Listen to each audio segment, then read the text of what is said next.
Hello everyone, welcome to the new class of chemistry. In the previous class we discussed some of the base units and its definition, and so in today's class we will discuss some of the laws that are related to chemical combinations. Chemical combinations means in the sense ऐसे laws as मतलब chemical combinations का मतलब ये है कि chemical compounds को बनाने में या फिर elements के combination से जो chemical compounds बनते हैं उसका जो combination होता है उसे chemical combination कहा जाता है। उससे रिलेटेड बहुत सारे लॉस बहुत सारे साइंटिस्ट फेमस साइंटिस्ट से डिस्कवर किए थे, उनके बारे में अपन देखेंगे। What are the different loss.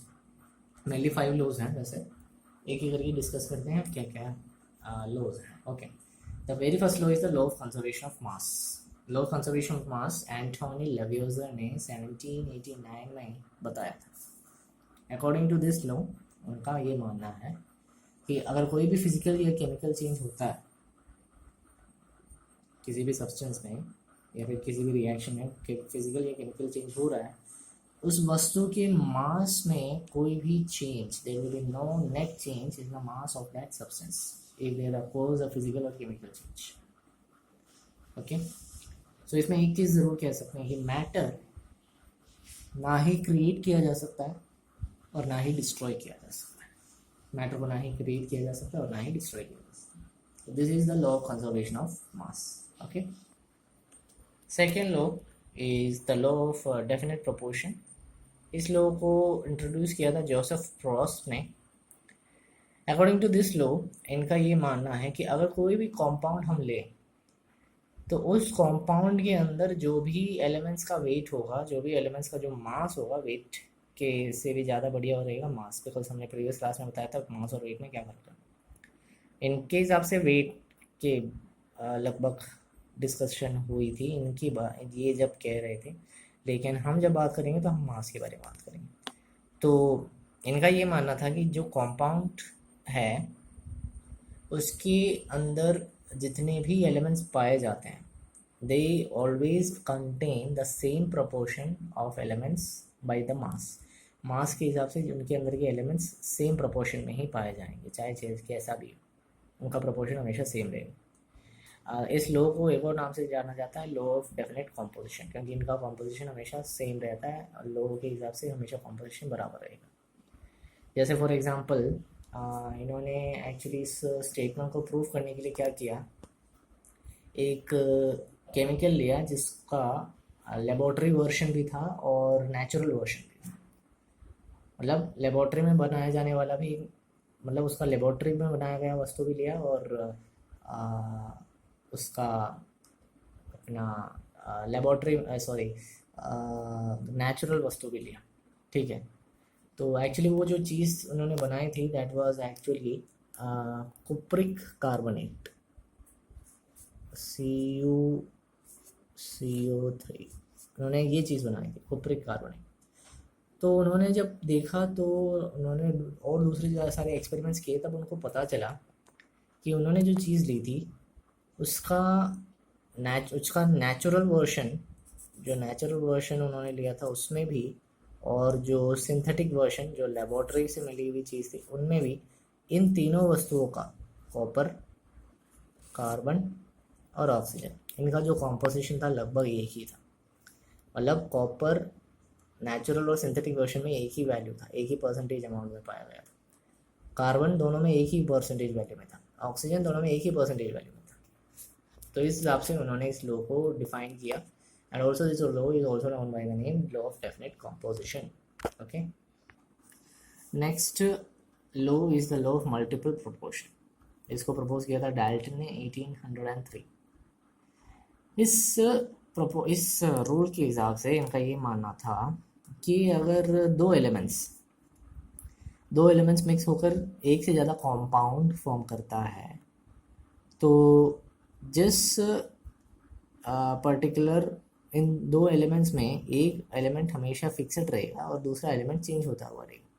तो ये जो चेंज होते हुए जो एलिमेंट्स हैं, इन चेंज होते हुए एलिमेंट्स की जो रेशियो रहेगी वो हमेशा होल नंबर्स में रहेगी, है ना। ओके, देखते हैं क्या कहना चाहते थे वो अपने उस लॉ से। तो वो कहना क्या चाहते थे देखते हैं। जैसे फॉर एग्जांपल दो एलिमेंट्स लिए हाइड्रोजन और ऑक्सीजन, तो उन्होंने बताया कि अगर दो एलिमेंट्स एक से ज़्यादा कंपाउंड बनाएं, हाइड्रोजन एलिमेंट जब भी मिक्स होते हैं तो उनमें एक से ज़्यादा कंपाउंड जरूर बनता है। एक होता है वाटर, दूसरा होता है हाइड्रोजन पेरोक्साइड। लेकिन इन दोनों के बनने का जो फॉर्मूला है, मतलब जो मास है, वो दोनों में डिफरेंट है। कैसे? 2 ग्राम हाइड्रोजन और 16 ग्राम ऑक्सीजन मिलकर 18 ग्राम वाटर बनाते हैं। लेकिन यही दोनों एलिमेंट्स थोड़ा अलग रेशियो में मिक्स होते हैं। 2 gram hydrogen 32 gram oxygen mix होकर 34 ग्राम हाइड्रोजन पेरोक्साइड का फॉर्मेशन देते हैं। यानी कि ऑक्सीजन 16 और 32 के दो अलग अलग कॉम्बिनेशन में फिक्स्ड मास वाले हाइड्रोजन के साथ हमेशा मिक्स होता है। तो ऑक्सीजन का ये जो दो रेशियो ले रखा है वो हमेशा हमेशा एक ही रेशियो में हो, 16:32, मतलब 1:2 रेशियो में हमेशा ये दोनों मिक्स होंगे। So this law is known as law of multiple proportions. Okay. So the next law is the Gay-Lussac's law of gaseous volume. ये एक नया लॉ है वैसे, Gay-Lussac's law of gaseous volume. नया मतलब इन द सेंस आपको पढ़ने के लिए नया है, थोड़ा है, बहुत पुराना लॉ। 1808 में गेज-लुसैक नाम के साइंटिस्ट ने इसको प्रपोज किया था। इस लॉ के तहत ये बताया गया है कि जो भी गैस, जितने भी गैसेस होते हैं, वो जो भी कंबाइन करने वाले हो, केमिकल रिएक्शन में पार्टिसिपेट करने वाले हो, हमेशा कंबाइन करते हैं वो अपने वॉल्यूम के सिंपल रेशियो। लेकिन वहाँ पर एक कंडीशन ज़रूर हमें ध्यान में रखना होगा कि जितने भी गैसेस दे रखे हैं वो सभी एक ही टेम्परेचर और प्रेशर में होने चाहिए। ऐसा नहीं कि हमने दो गैसेस ले लिए मिक्स करने के लिए, एक का टेम्परेचर दूसरा, दूसरे का टेम्परेचर अलग अलग टेम्परेचर में ले लिया, अलग अलग प्रेशर वाले गैस ले लिए, ये पर्टिकुलर लो उसे सेटिस्फाई नहीं करेगा। ये लो तभी सेटिस्फाई होगा जब गैस जितने भी ले रखे हैं सभी सेम टेम्परेचर और प्रेशर में हो, and they will be mixed in a simple ratio but by volume not by mass. देखते हैं कैसे। जैसे यहाँ पर एक एग्जांपल के साथ हम लेते हैं, सपोज वही पुराना एक एग्जांपल हाइड्रोजन ऑक्सीजन का। हाइड्रोजन हमने लिया 100 मिलीलीटर वॉल्यूम एंड ऑक्सीजन हमने लिया 50 मिलीलीटर वॉल्यूम। मिक्स किया तो प्रोड्यूस होने वाला जो वाटर या वाटर वेपर है वो 100 मिलीलीटर वॉल्यूम में है। यानी कि यहाँ पर हम देख सकते हैं हाइड्रोजन 100 मिलीलीटर और ऑक्सीजन जो 50 मिलीलीटर लिया था, वो दोनों वॉल्यूम के हिसाब से जो रेशियो है वो एक सिंपल रेशियो, 2:1 रेशियो। मीन्स हमेशा जो गैसेस ले रखे हैं they will be mixing in a simple ratio to give the corresponding product। ठीक है, ये जो लो है अभी जो बताया आप लोगों को गे-लुसैक्स लो, ये अपने जो लॉ ऑफ डेफिनेट प्रोपोर्शंस है लगभग उससे ही मिलते जुलता है ना। लेकिन लॉ ऑफ डेफिनेट प्रोपोर्शंस मास से संबंधित एक लॉ है, ये लॉ वॉल्यूम से रिलेटेड, इतना ही है डिफरेंस दोनों। Okay, so the next law is the Avogadro's law. Avogadro's law 1811 में एवोगैड्रो ने खुद बनाया था। इस लॉ के तहत ये माना जाता है कि सारे गैसेस जो भी लिए जाते हैं, सेम टेम्परेचर और प्रेशर वाले जितने भी गैसेस लिए जाते हैं, वो इक्वल वॉल्यूम में तो मिक्स होंगे ही होंगे, लेकिन इनके अंदर जो मॉलिक्यूल्स रहेगा वो सेम नंबर में पाए जाने चाहिए। यानी कि एक तरह से देखा जाए जो Gay Lussac's law of gaseous volume अपन ने बताया था, उसका एक एक्सटेंडेड सूटेबल वर्जन के हिसाब से बताया गया है ये। मतलब गैसेस सेम टेम्परेचर प्रेशर में इक्वल वॉल्यूम में मिक्स होंगे, उनके साथ साथ उनके नंबर ऑफ मॉलिक्यूल्स भी इक्वल नंबर में मिक्स होने चाहिए। That is known as the Avogadro's law. इसका एक एग्जांपल अगर दें तो हाइड्रोजन ऑक्सीजन वाला वही एग्जांपल लेते हैं। 2 हाइड्रोजन की वॉल्यूम एक ऑक्सीजन की वॉल्यूम के साथ कंबाइन करें तो 2 वाटर का वॉल्यूम हमें मिलेगा, है ना। 2 हाइड्रोजन का वॉल्यूम अगर लेने की बात करें तो हाइड्रोजन H2 है, H+H 2 हाइड्रोजन का वॉल्यूम प्लस एक ऑक्सीजन का वॉल्यूम, दोनों मिक्स होकर हमें क्या मिल रहा है, 2 वॉल्यूम वाटर का। ये 2 volume water means in the sense इसको पूरा अगर एक वॉल्यूम माने, ये पूरा 1 वॉल्यूम और ये पूरा 1 वॉल्यूम, तो 1 + 1 2 वॉल्यूम ऑफ वाटर हमें कम्प्लीटली मिल रहा है, 2 वॉल्यूम ऑफ वाटर। आई बात समझ में? Okay okay. एवोगैड्रो लॉ का ये जो लॉ है it actually mainly deals with those molecules which are polyatomic जानते ही होंगे शायद, at molecules which are more than many 2-3 से भी ज़्यादा नंबर ऑफ एटम्स वाले मॉलिक्यूल्स को पॉली एटमिक कहा जाता है. Okay, so these are the main basic laws of chemical combination. अब बात करते हैं थोड़ा सबसे फेमस एटॉमिक थियरी की, जिसके बदौलत पूरे आज के ज़माने के सारे एटॉमिक थियरीज का फॉर्मेशन हुआ था. So the next law is the Dalton's atomic theory. Dalton's atomic theory को जानने से पहले ये बात तो ज़रूर जान लेते हैं कि एटम, परमाणु की जो सबसे पहले जो बात कही थी वो महर्षि कन्नड़ ने की थी. इस चैप्टर के स्टार्टिंग में थोड़ा बहुत इंट्रोडक्शन दिया था. एक चीज़ बताना रह गया था कि जो एटम का जो नाम दिया गया था it was given by the Greek philosopher Democritus from the Greek word atomium. Atomium का मतलब होता है इनडिविजिबल, जिसको और ज़्यादा तोड़ा ना जा सके. 1808 में जॉन डाल्टन ने अपनी एक थियरी बताई थी और उसी थियरी को उन्होंने अपनी एक पब्लिशमेंट में एक जर्नल में डाला था जिसका नाम है a new system of chemical philosophy. अब उन्होंने क्या क्या स्टेटमेंट्स बताए थे देखते हैं. उनका फर्स्ट स्टेटमेंट ये था कि matter consist of indivisible atoms. Matter, कोई भी सॉलिड लिक्विड गैस चीज़, उसके अंदर बहुत सारे इनडिविजिबल एटम्स मौजूद हैं. सेकेंड चीज़ उन्होंने जो बताई थी वो ये था कि एक एलिमेंट आपको दे रखा है तो उसके सारे एटम्स की प्रॉपर्टी एक जैसे होगी. जैसे हाइड्रोजन H2, 2 हाइड्रोजन है, मतलब दोनों हाइड्रोजन का मास, वॉल्यूम, सारी की सारी प्रॉपर्टीज़ सेम रहेगी. लेकिन अगर डिफरेंट एलिमेंट्स की बात करें तो उनका मास डिफरेंट रहेगा. जैसे हाइड्रोजन H2 और ऑक्सीजन O2 लेंगे तो दोनों के अंदर मौजूद एलिमेंट्स, एक का हाइड्रोजन और दूसरे का ऑक्सीजन ले तो डिफरेंट रहेगा दोनों के लिए इसमें. That is the second statement that he is given in his atomic theory. Third, when atoms of different elements combine in fixed ratio, compounds are formed. अलग अलग एलिमेंट्स को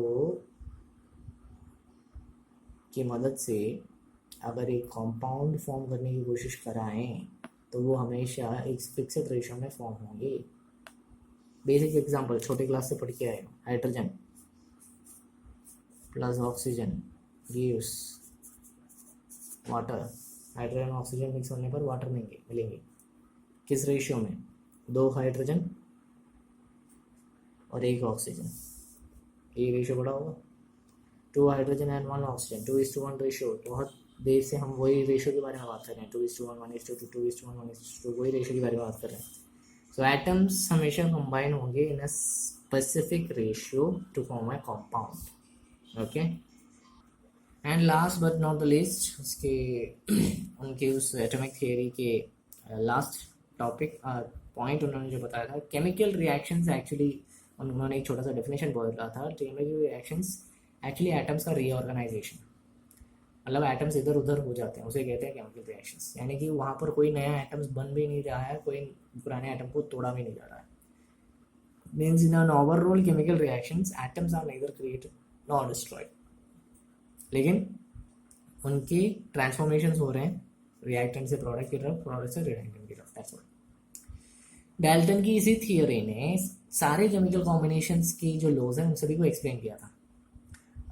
law of definite proportion, law of multiple proportion, और कौन सा था, जो भी laws थे उन सभी को एक्सप्लेन किया था. Avogadro law. लेकिन गैशियस वॉल्यूम वाला जो लॉ था, गे-लुसाक्स लॉ, उस लॉ को ये वाली थियरी थोड़ी एक्सप्लेन नहीं कर पाई. गे-लुसाक्स लॉ जो गैशियस वॉल्यूम का लॉ था, उस लॉ को एक्चुअली डाल्टन की ये थियरी एक्सप्लेन नहीं कर पाई. Okay, so that's all about the class, that's all about this sessions class. I think आप लोगों के क्लासेस वाइंड अप हो रहे हैं. सो थोड़ा छोटा सा वर्क दिया जाएगा आप लोगों को. You have to do that work in your science notebook. देखते हैं क्या है वो वर्क. एकदम सिंपल है, साइंस नोटबुक में ही करना है. इसको आप साइंस के नोटबुक में मत लिख देना. बाकी नोट्स PDF के रूप में इसी वीडियो के कमेंट बॉक्स में आपको गूगल ड्राइव लिंक के द्वारा एक्सेस हो जाएगा, उसको डाउनलोड करने का और नोट्स लिख देना अभी तक जितने भी लिखाए गए, सिवाय इस पोर्शन के, इसको उठा के लिख मत देना, ये बस होमवर्क क्या है देखने के लिए है। Okay, you have to draw the table 1.2 and 1.3 complete table. 1.2 पूरा टेबल बनाना होगा, 1.3 पूरा टेबल बनाना होगा। जहाँ अभी लास्ट जहाँ तक आपने लिखा है, ये जो अभी डाल्टन की थ्योरी है उसी के बाद बनाना है, नए पेज में है तो नए पेज में, ठीक है। देन ऑल्सो आपको जो बेस यूनिट है 1.2 में, बेस यूनिट के कुछ डेफिनेशंस दे रखे हैं, जैसे लेंथ का डेफिनेशन दे रखा है, टेम्परेचर का डेफिनेशन दे रखा है, और डिफरेंट डिफरेंट बेसिक यूनिट्स की डेफिनेशन दे रखा है, वो डेफिनेशंस आपको पढ़ने हैं। एंड 1.3 में टेबल में प्रीफिक्स का एक कॉलम है, मल्टीपल का एक कॉलम है। प्रीफिक्स का एक कॉलम मिलेगा आपको, मल्टीपल का एक कॉलम मिलेगा, वो दोनों कॉलम आपको पढ़ने होंगे एसआई सिस्टम वाले 1.3 वाला टेबल। ये है दूसरा होमवर्क, स्टडी करना है ये आपको, ठीक है। टेबल पूरा बनाना है 1.2 1.3 और इसको पढ़ना भी है जो पढ़ने के लिए बताया गया है। एंड लास्ट जो इतने भी थियरीज आपने पढ़ी है अभी, आज जो पढ़ाई गई है वो पूछी जाएगी the next class when it starts. Okay, so that's all about today's session, this news academic sessions का नया सेशन का लास्ट सेशन था। सो आपके अगर ये क्लासेस अच्छे लगे हैं या फिर समझ में आ रहा है आप लोगों को, वीडियोस के कमेंट बॉक्स जो है यूट्यूब पे वहाँ पर ज़रूर इसके बारे में लिखिएगा एंड रिवाइज करिए रेगुलरली, नोट्स लिखते रहिएगा।